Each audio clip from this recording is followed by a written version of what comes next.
All right, I think we're up to our usual complement. So we're going to go ahead and get the class underway. Can we ask the names of some places? We'd like to get a little more, few more introductions around the room. I don't think I've met some of them. Well, that's a very good point and a wonderful thing to try and take care of even more afterwards. But how about if we do go ahead and just do a quick exchange of names so that we can get to know each other a little bit better. All right? Why don't we go ahead and start over here? Sandy Oster. Sally Sossman. Mike Feinberg. Julia Feinberg. Judy Chisties. Carol Chisties. Malcolm Webman. Edie Fence. Armando Burr. Yolanda Key. Ann Pam. I'm Harriet Mulder. Nathan Mulder. And as we just said, Edie Fenster just walked in. So. And Marion is coming in.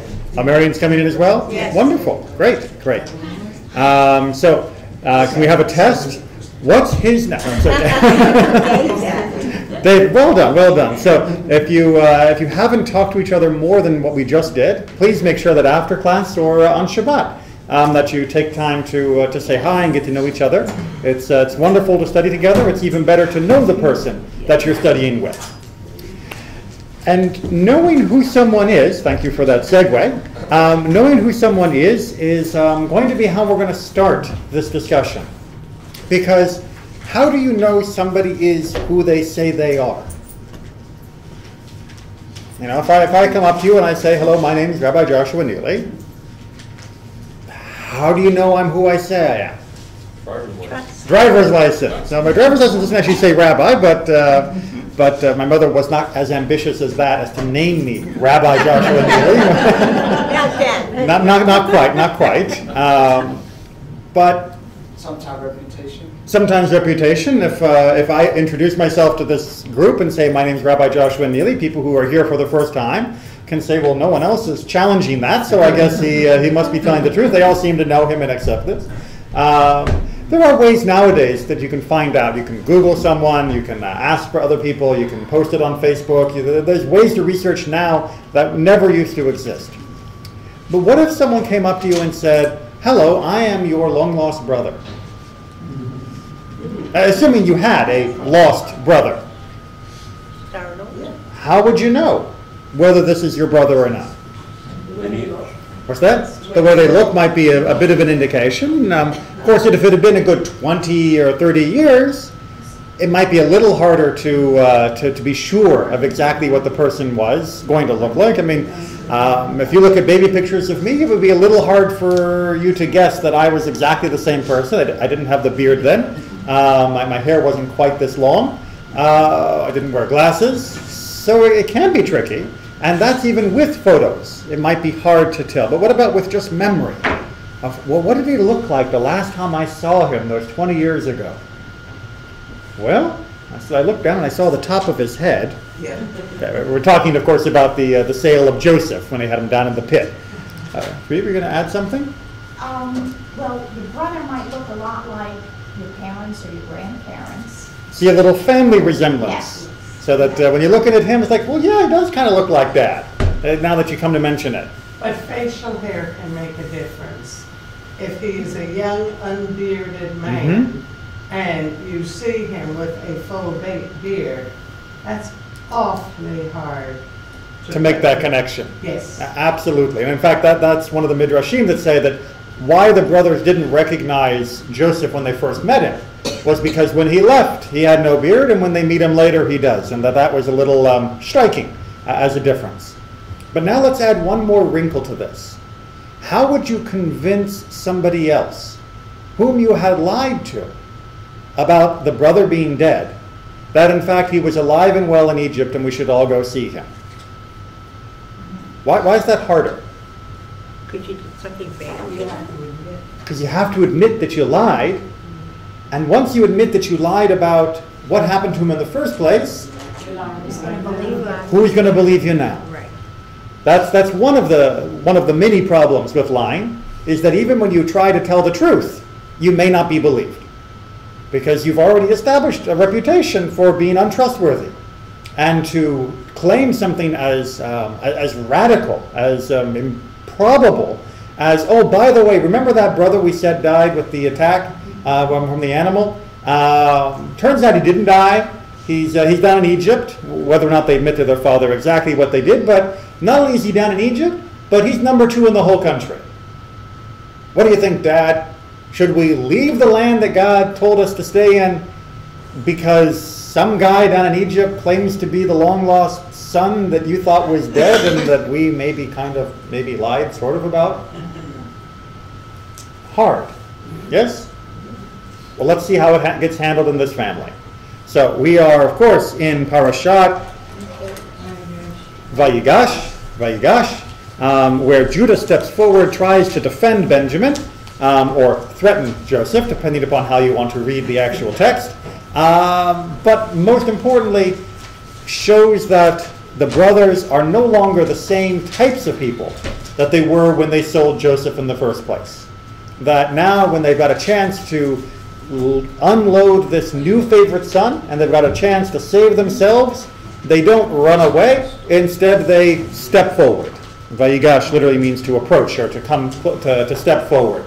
So it shows a difference in their personality. It shows that they have changed from who they were, and now it's time for reconciliation.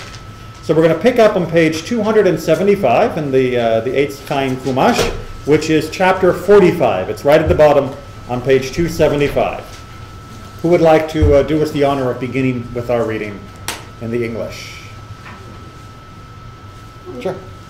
Joseph could no longer control himself before all his attendants, and he cried out, "Have everyone withdraw from me!"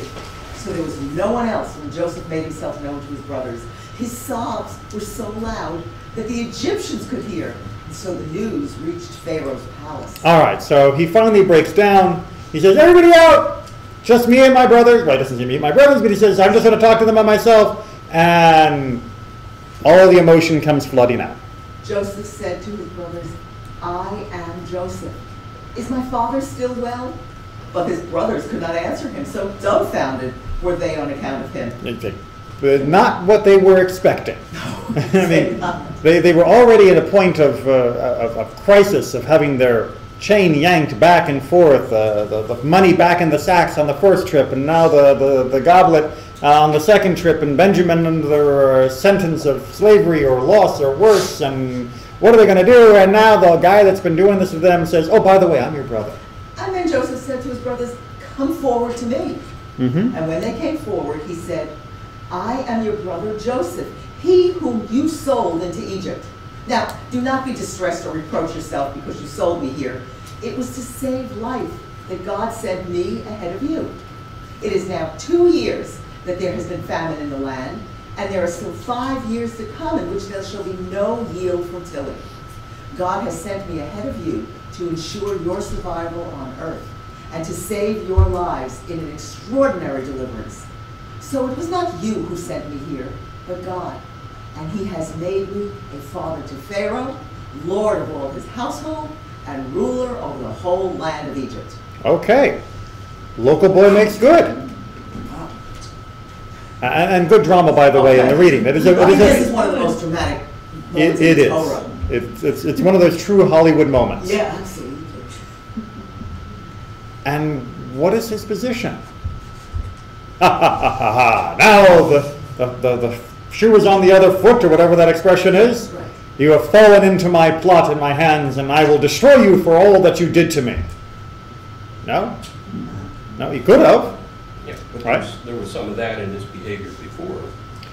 We can interpret what he was doing before as a form of punishment through yanking the chain. I personally like to see in it more of a series of tests to see whether or not the brothers have reformed their behavior and whether or not they are truly remorseful of what they did to the point that they wouldn't do it again, even if their lives depended on it. Which they come through that test with flying colors, as a matter of fact.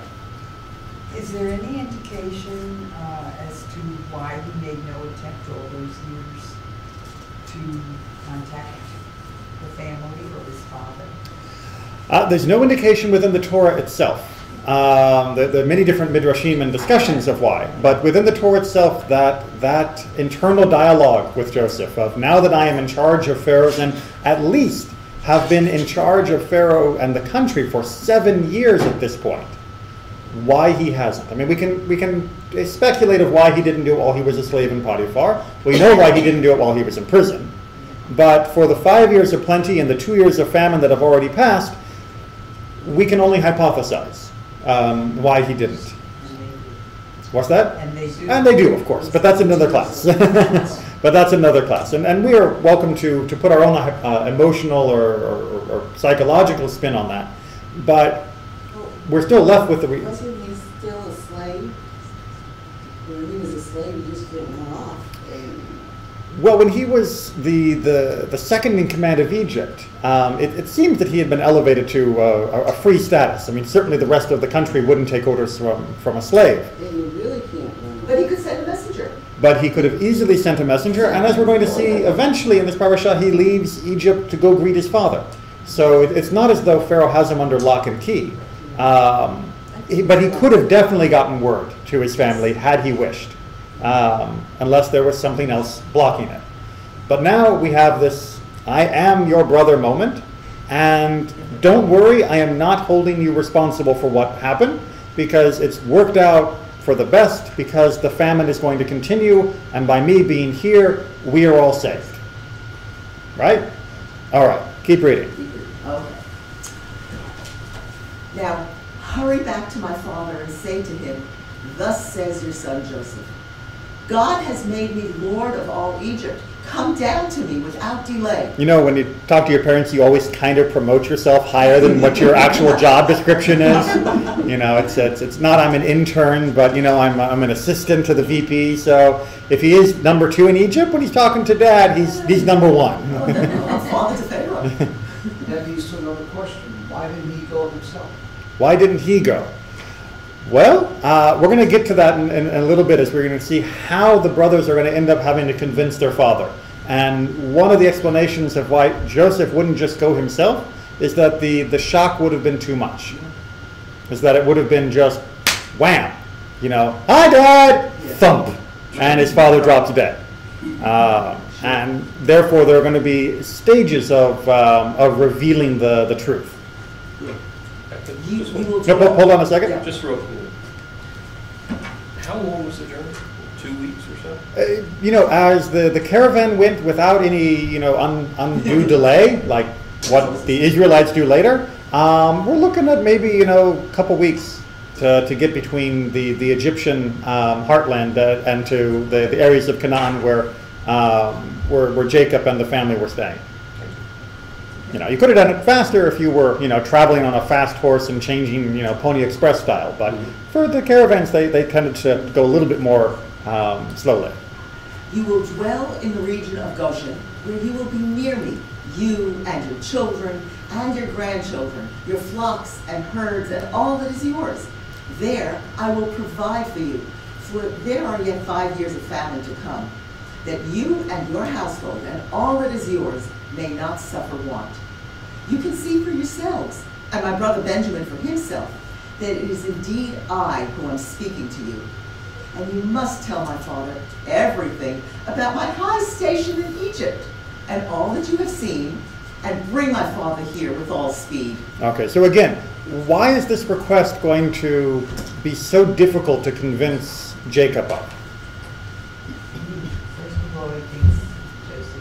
First he thinks the guy's dead, so you have to convince him that he's alive and that this is in fact him. And as you stated before, they had lied to him, so why would they accept these brothers' testimony if in the moment of them testifying regarding Joseph's being alive, they are admitting their guilt of lying?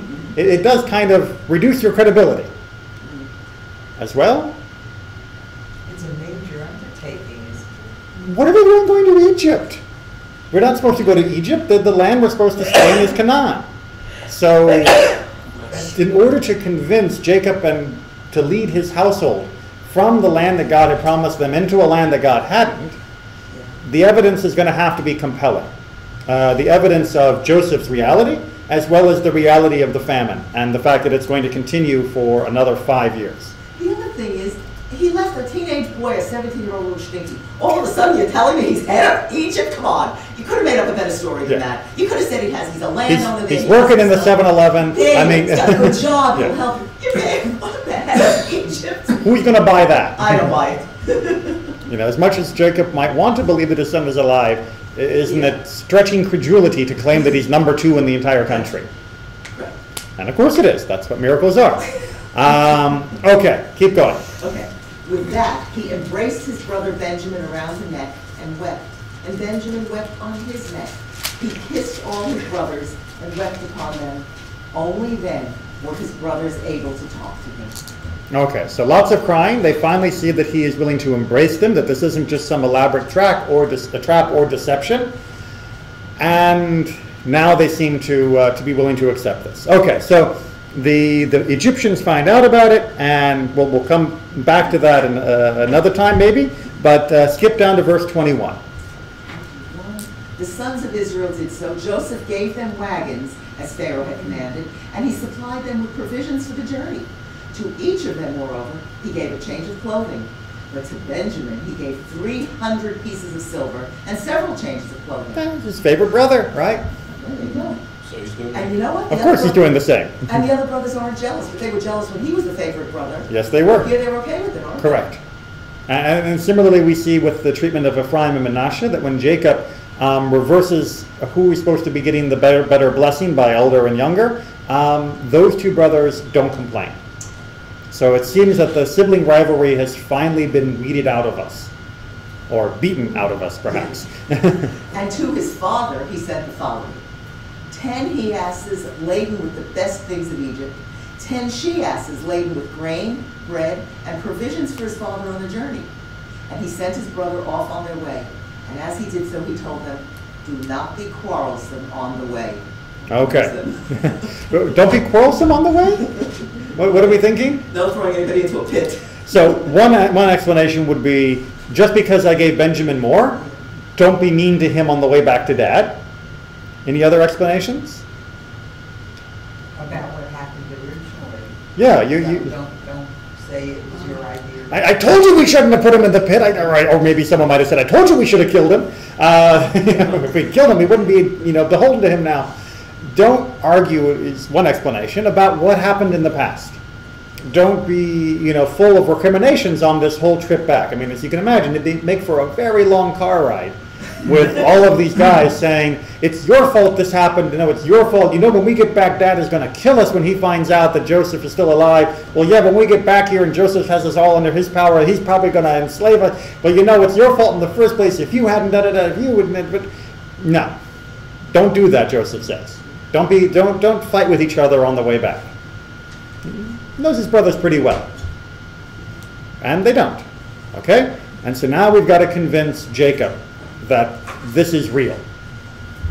Then they went up from Egypt and came to their father Jacob in the land of Canaan. And they told him, Joseph is still alive. Yes, he is ruler over the whole land of Egypt.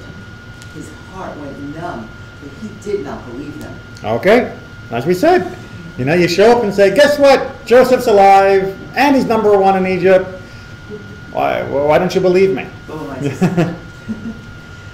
But when they recounted all that Joseph had said to them, and when he saw the wagons that Joseph had sent to transport him, the spirit of their father Jacob revived. Enough, said Israel. My son Joseph is alive. I must go and see him before I die. Okay. And they did the name change here. He was Jacob, and 2 days it was Israel. I'm sure there's a big explanation for that. There we are. But let's try looking at an explanation for something else. Okay. What convinced Jacob? They come up and they say, guess what, Dad? Joseph is alive, and he's number 2 in Egypt. And he says, I don't believe it. I don't buy it. And then they talk to him, and he sees the wagons, and now he says, okay, he's alive, I'll go. What convinced him? The wagons? Yeah, all the stuff. All the stuff? They've gotten this otherwise. You go down to Egypt to get some food, and you come back not just with food, but mounds of treasure from Egypt? Well, someone gave that to them, and they didn't buy it on my credit card. And we're assuming they didn't steal it. And we're assuming they didn't steal it or they wouldn't have gotten out of Egypt, because after all we know they were already under suspicion because of the first trip. So... And this is during a year of famine, and there were wagons laden with grain. Absolutely. So something bountiful must have happened. But really? Joseph? If you were Jacob, okay, fine, you're convinced that somebody in Egypt is making a powerful offer for you and your family to move to Egypt. Would you still believe that it was your son Joseph, after all these years, who was supposed to be dead, and even if he weren't dead, you'd still be wondering, well, why didn't he write? Why didn't I know he was alive? Why the silence until this point? Are you suggesting that perhaps he still had his doubts, but meanwhile he's got his family starving here, he's got no recourse, so maybe he goes, but he's still not really sure? Whether or not this is really my son, at least we got a sugar daddy in Egypt, and let's take advantage of it. No, I'm not suggesting that. Okay. Why do you think he didn't send a note with proving who he was with his brother's back? Well, according to the Midrash, he did. Oh. According to the Midrash, Joseph did send a note, which is what we're going to see. That there was a sign, and that the wagons weren't important just because they were wagons. All right, so Michael, do you want to go ahead and read that first Midrash for us, since you raised the question? Rabbi Levi said in the name of Rabbi Yochanan ben Shaul, Yosef said to his brothers, if Yaakov believes you, fine. If not, tell him as follows. Okay, let's just make sure we got this, this breakdown here. Go back, tell Dad what happens. If Dad believes you, great. If not, then explain this. Quotes, when I departed from you, were we not engaged in the parasha of Eglah Harufa? Hence it says, when he saw the wagons, the spirit of Yaakov, their father, revived. Okay. Oh, it's so clear now, right? Okay, so we have the Eglah Arufa, which is the parasha which comes much later in the Torah, which deals with the case of when you find a body in the middle of nowhere, that you have to say, we didn't do it, and you break the neck of a cow over the top of the death. We remember that section from the Torah? We've talked about it in class before. I know not everybody here is for every class. But that's a mitzvah later on in the Torah, a commandment of later on of what you do when you find a body in the middle of nowhere. And Joseph is saying, when I left Dad, you and I were talking about that topic. Okay? And now, when you see the wagons, when you see ha'agalot, you will be reminded of the fact that we were talking about eglah. Even though the two words are completely different in meaning and origin, you can see in the Hebrew they have a similar consonantal structure, that the letters are roughly the same. So it's a visual pun to remind Jacob of the last thing he and Joseph were talking about before Joseph disappeared. Stretch! Stretch! Come on, this is proof? Oh! Wagons! I get it! That's right, we were talking about that 20-some years ago. We were talking about an eglah, and the word for wagon sounds like that. Oh, it must be Joseph. The parsha in the Torah, which won't be given for another 1,000 years. Not 1,000, a few hundred years, okay, but yeah. That's the one we were talking about. Yeah, we were talking about a topic that actually isn't going to be covered, isn't going to become a mitzvah for a few hundred years, which has a name that is similar to the Hebrew word for wagon. Therefore, I know it must really be my son. You don't look convinced. You think this is a little rabbinic shenanigans? That the rabbis are just stretching things here? You think they're making it up? What I mean, really? You don't have any faith in the rabbis that they have a grounds for believing that this was the topic of conversation and that this would be a fitting reminder? Let's see. It had to be a plausible explanation because where else would they get all that money that he sent and all that other jewelry and all that other stuff there? Absolutely. I mean, we can always say, well, he already had reason to believe that it was his son because otherwise, where all the stuff come from? Right, exactly. But this whole wagon, cow thing, wagon and heifer, and that's working for me as a visual pun, that seems like a stretch. I'm going to undertake to try and establish that the rabbis didn't think they were stretching anything. Okay, you may still come to your own conclusion by the time we're done, but the rabbis were thinking more deeply than just the two words look alike. Okay, so. Because we're looking at you a lot like Jacob looked at the boys Yes. when he said Joseph is alive. Really? Yeah, you expect me to buy this? You expect me to buy Hook, this? line, and sinker? I don't think so. Okay, let's keep working our way through the other explanations of this midrash. When Jacob sent Joseph to his brothers, Meaning all those years ago, when he said, "Go off to your brothers," and this is where he disappears. he accompanied him on the way. Said Joseph, "Father, turn back so that I should not be punished for troubling you." All right, so they begin to leave town, right?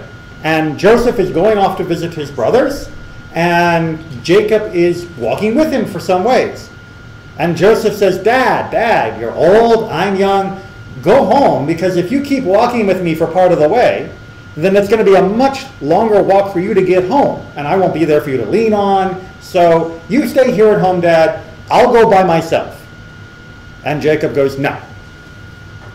Said Jacob to him, "My son, in this very matter my descendants will blunder when they do not arrange a proper escort for a traveler and he is killed.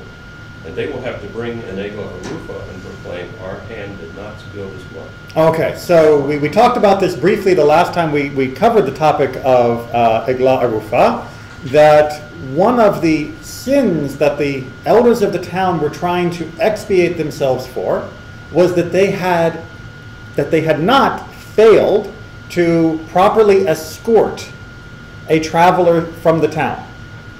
Because the issue is, if you find a dead body in the middle of nowhere, something happened that made that person dead. Well, one of the things that could very easily account for that would be if he left the town having not been properly provisioned and having not been properly escorted, that he would fall to bad ways. Either he would be attacked by robbers because he didn't have a proper escort, or if he hadn't been properly provisioned and escorted, he would become a robber to support himself. Either way, people are ending up dead because the townspeople did not escort someone who was traveling through their town. We following that issue?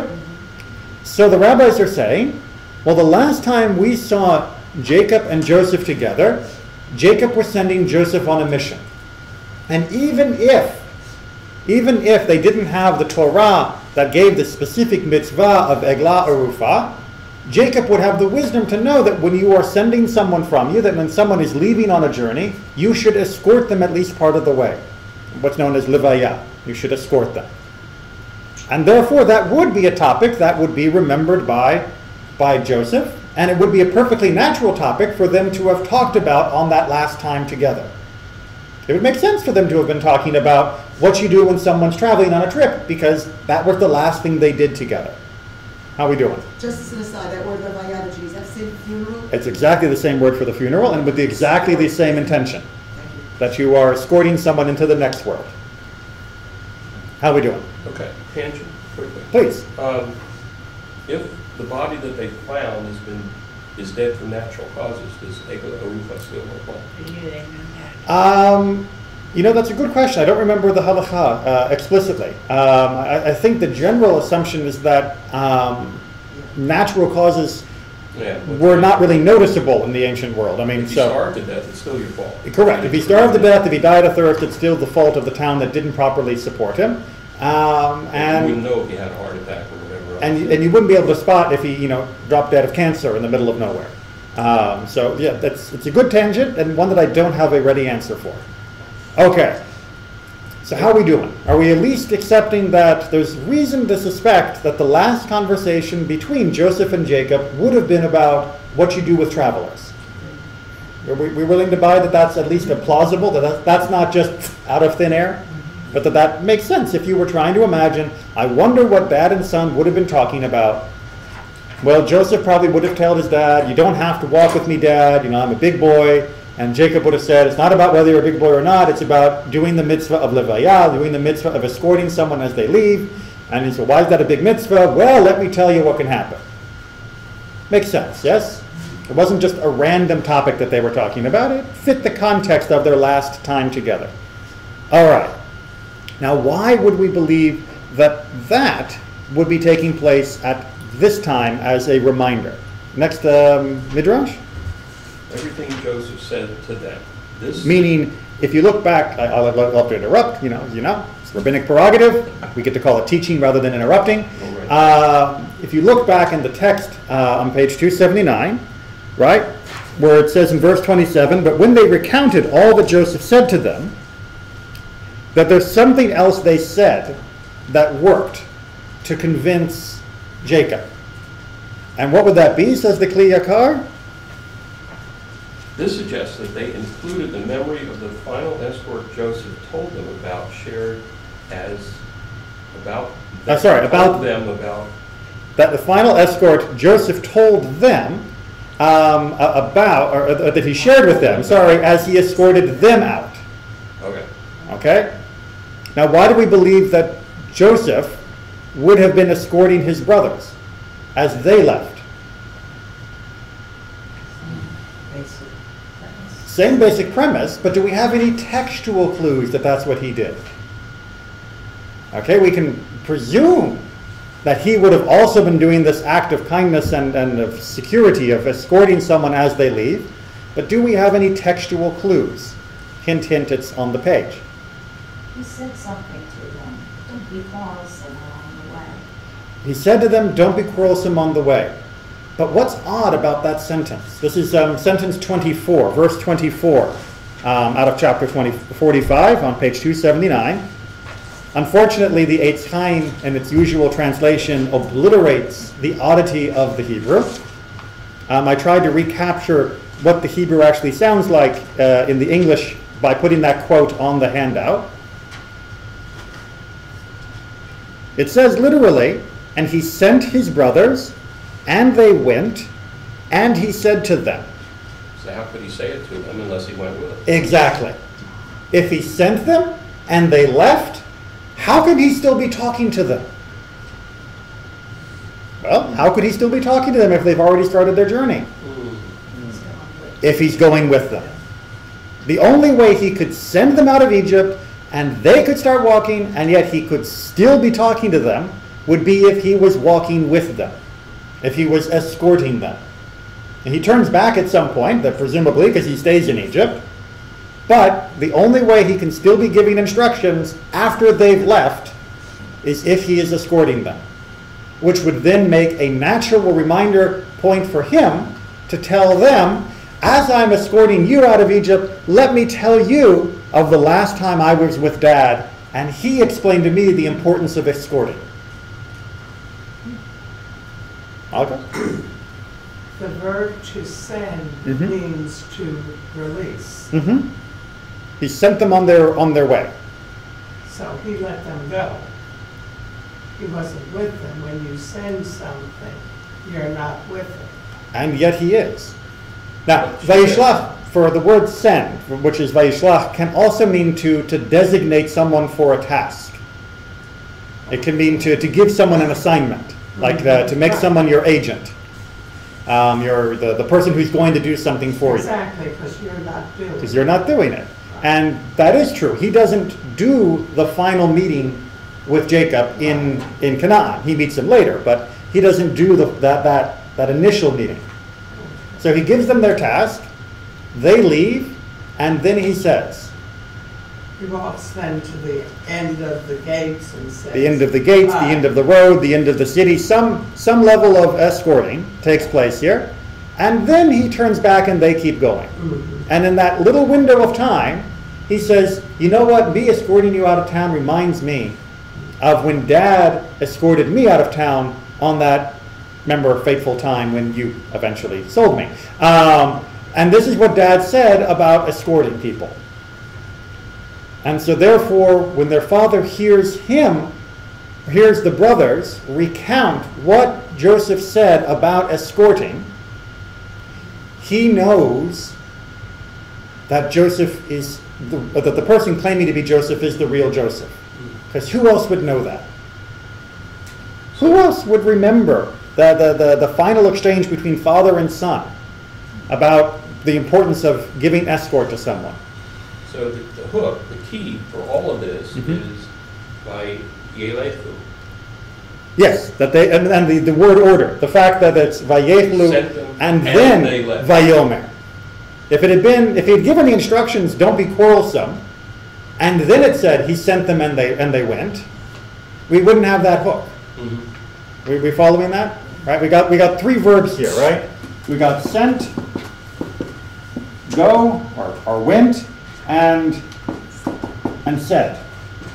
And it says, Joseph sent them, the brothers went, and then he said. If these two verbs were here, we would have no story. I mean, we wouldn't be able to talk about the whole escorting and all of this because there'd be no hook within the text that would make it apparent that he was escorting them. But because of this very, very tiny change of word order, we can now see that he must have been traveling with them at least part way, which is what we call levaya, which is what we call escorting. And similarly, that would hearken us back, if we are attentive and careful readers, to the last incident in Joseph's life with his father, which was him leaving home to go check on his brothers. Another beginning of a trip. A very long trip, as it turns out, but another beginning of a trip. And therefore, it would be natural to assume that his father would have done the same.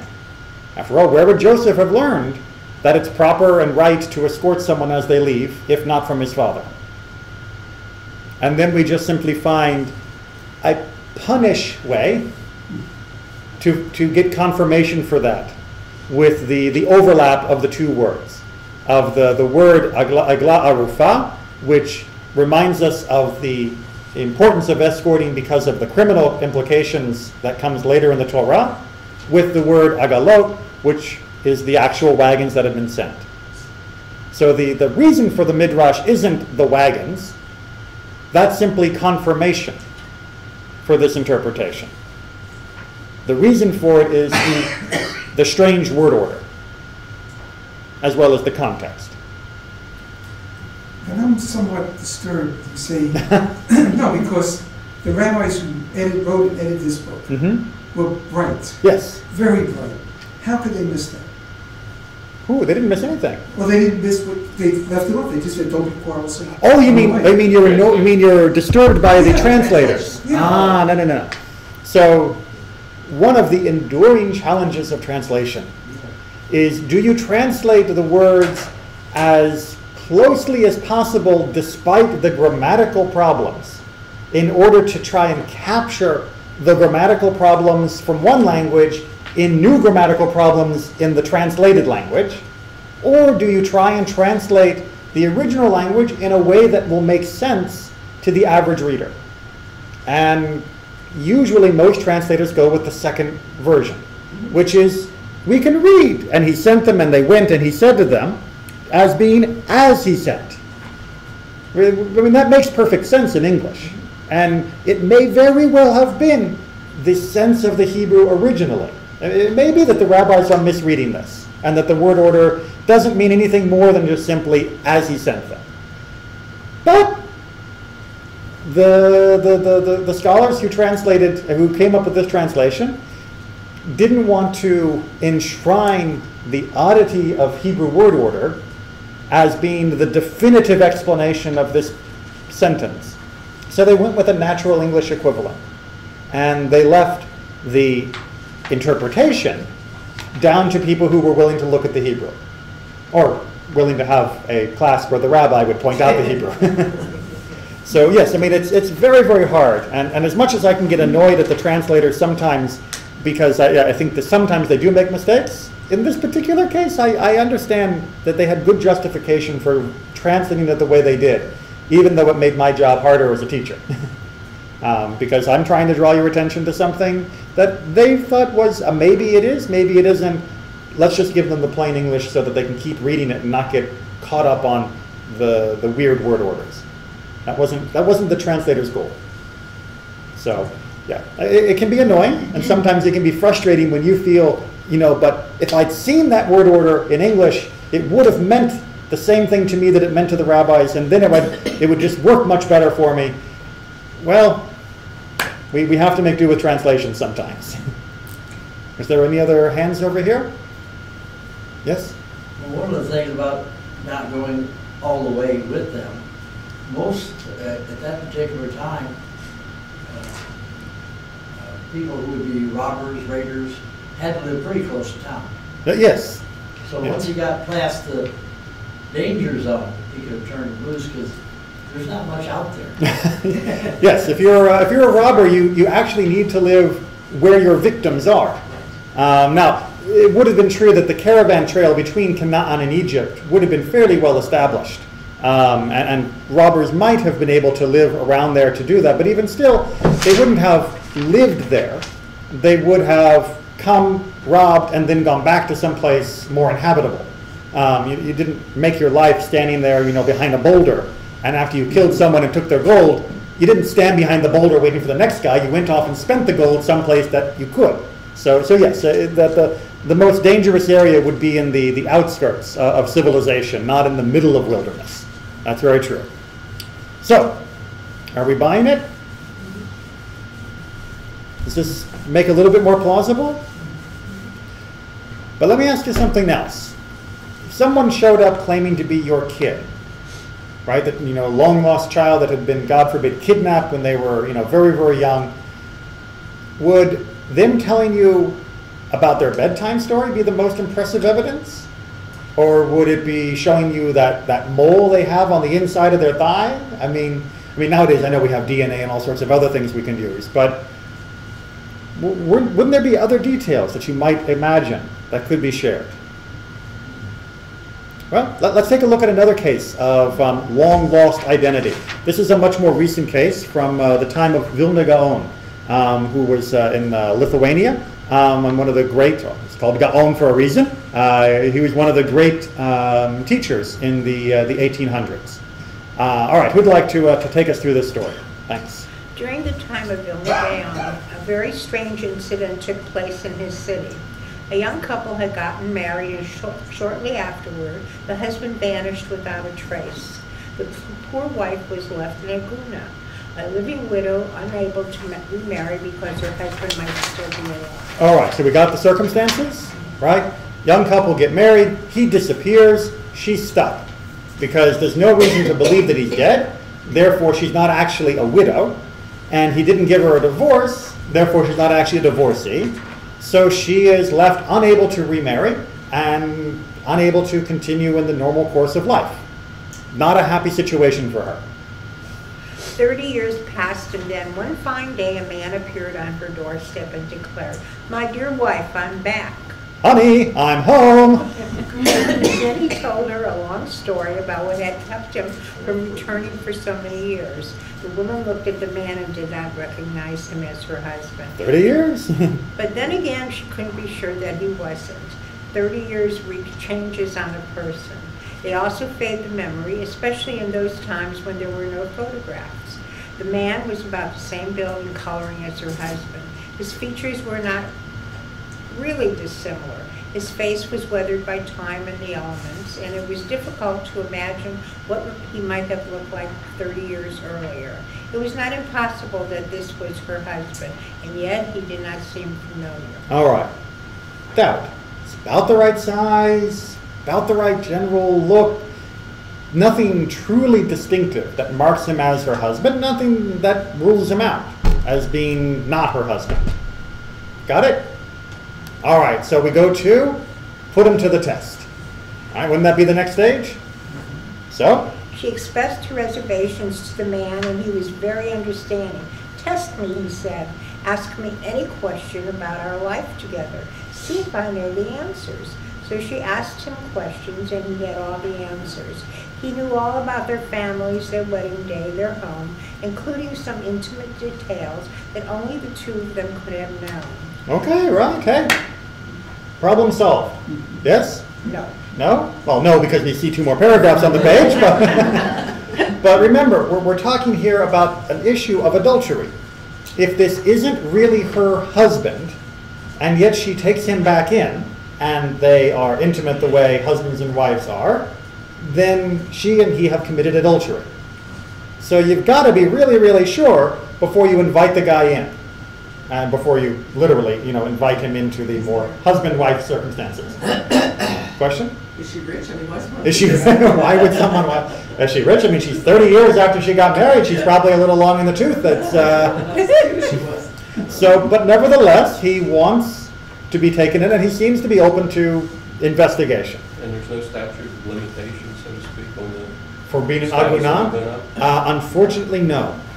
If someone disappears completely without leaving any trace whatsoever, the woman is just stuck.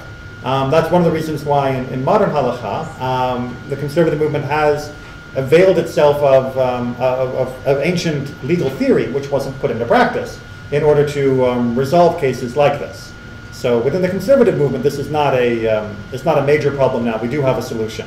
But at this time, they were pretty much just left. That's why you call it aguna. You mean you are chained, you are anchored eternally. Still, she remained suspicious, and she decided to seek the advice of the Bet Din. The Dayanim of The judges of the Beit Din. The Bet Din interrogated the man extensively, but they could not catch him in a mistake. He was very convincing, and yet his wife was not convinced, which was certainly a cause for suspicion. What should they do? They sought the counsel of the Vilna Gaon. Take the man to Shul, said the Gaon. Ask him to point out his makom kavua, the place where you normally sat. All right, so for those of you who are used to coming to shul, you'll notice that when you look around the sanctuary, people tend to sit in their regular place, right?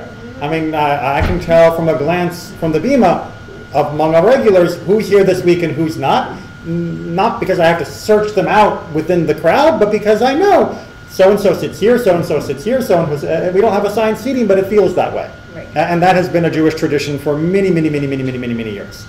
So it's all the way back into the Talmud where it says you should have a makom kavua. You should have a fixed place in the sanctuary. It doesn't mean that if you have to move one way or this way and road or that way that you've done a sin.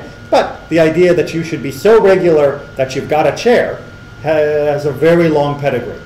So theoretically, if this man is from this town, he should remember where his chair is. They took him to the shul and asked him to point to his seat. The man hemmed and hawed, but he could not do it. Then he broke down and admitted that he had learned all of his information from the husband whom he had befriended many years earlier. Fake. He killed Poor her. wife. Poor wife. So apparently he had gotten all this information from his buddy, up to and including intimate information. And you know, we know from locker room conversations that such information can be shared even when it shouldn't be. But he didn't get one type of information. What's that? Visual. Well, not just the visual. Shul. Sure. I mean, after all, think about it. If you are... You wouldn't think to talk about it. You wouldn't think, even if you're thinking to pump for information about the family history, about physical, symbols, about the who did the catering for the wedding, in order to make a convincing lie, there is a natural reluctance to not ask questions that are about a religious thing, which emphasize to yourself that you're in the process of creating a deception. So that spiritual question went unanswered or unasked. I mean, after all, if everybody knows that everybody has a makom kavua, you would think he might have asked, by the way, in shul, where did you sit? You know, me, I like to sit under the air conditioning vent. Where did you sit? Didn't have air conditioning vent, but you know what I mean. And certainly within our congregation, I'm sure that most of you could probably tell where you sit based upon which light you're under, which row you're behind, or which air conditioner vent you're by, or which pillar from the architecture of our sanctuary. But he didn't ask that question. He didn't get that answer. And the Vilna Gaon reminds us that sharing that most intimate of spiritual insight is the best test. I imagine any man who'd run off and leave his wife for 30 years would be very interested to build a show. Whether or not he would have been interested to, one of the benefits of having a very close-knit society in those days was even people who didn't want to go to shul went to shul because it was expected by the rest of the community. So you might be a horrible person that would run off and leave your wife or have been abducted. We don't have exactly from the story what happened to the guy. But he still would have gone to shul because it would have been expected by his community. So that was one difference back then. You know, nowadays we hope people will show up. Back then, come the next day of work, someone would have said, "So where were you? Why weren't you at shul?" You you would have been socially corralled into showing up at shul more often. So that was one perk of the close-knit societies. But look again at the parallel with Joseph and Jacob. Rather than sending his father any particular personal or intimate detail, he sent with him a spiritual insight that his father had given him. And there's a secondary level to that when it comes to Joseph. Because if you can imagine what his father would have been worried about, I sent him when he was a young lad, just 17 years old according to most counts. And he's lived in Egypt his entire adult life. He's second in charge of Egypt. Do you think he still follows our ways? Do you think he's still a good son of the covenant of Abraham, Isaac, and me that I've had with Adonai? And what does Joseph send back? Yes, I am. I still remember the lessons you taught me. I still remember the teachings of our people of what it means to be a good and righteous person, as exampled by how you escort a traveler. I am still your son, Joseph. I am not a stranger to you, even though I have been apart this whole time. So, come, and we'll survive together. Any other questions? Comments? Nice story. Nice story. Good story. Okay. Thank you very much for coming, and I'll see everybody on Shabbat, I hope, and you can all find your assigned seats. Stay out of my seat. We had class last week.